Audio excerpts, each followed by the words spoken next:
नमस्ते बच्चों, सुप्रभात सभी को। हम पढ़ रहे थे वाच्य।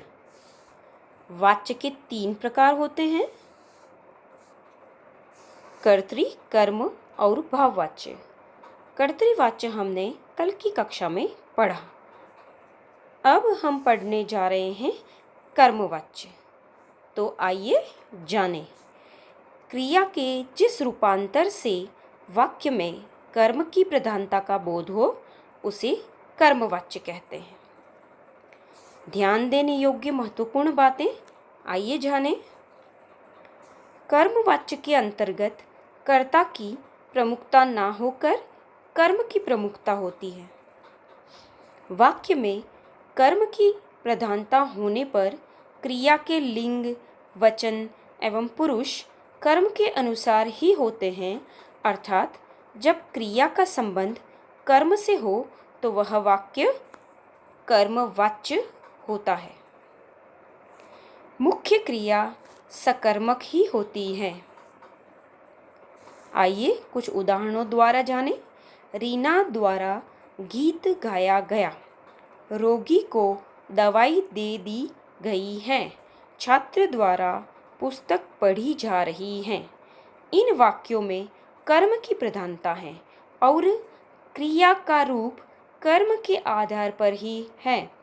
पहले वाक्य में गीत पुल्लिंग के साथ गाया गया क्रिया पुल्लिंग है।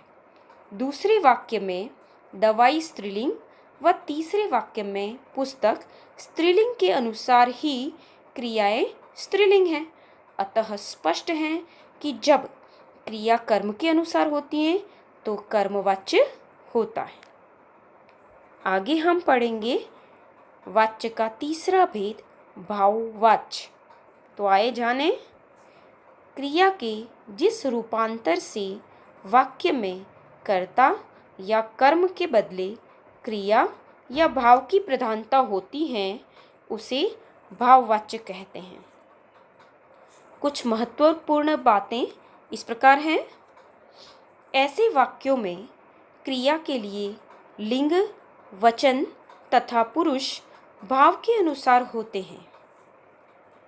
वाक्यों में पुल्लिंग, एकवचन तथा अन्य पुरुष का रूप सामने आता है। क्रिया की निर्भरता भाव पर ही रहती है। कुछ उदाहरण द्वारा आगे समझेंगे। युवराज द्वारा पढ़ा जा रहा है। मुझसे अब नहीं चला जाता। बच्चों से लिखा नहीं जाता।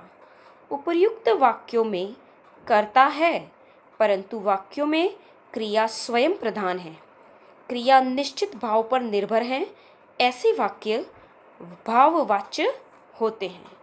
तो आशा करती हूँ आपने वाच्य के तीनों भेदों को अच्छी तरह समझा होगा। तो कल की कक्षा में हम वाच्य परिवर्तन पढ़ेंगे।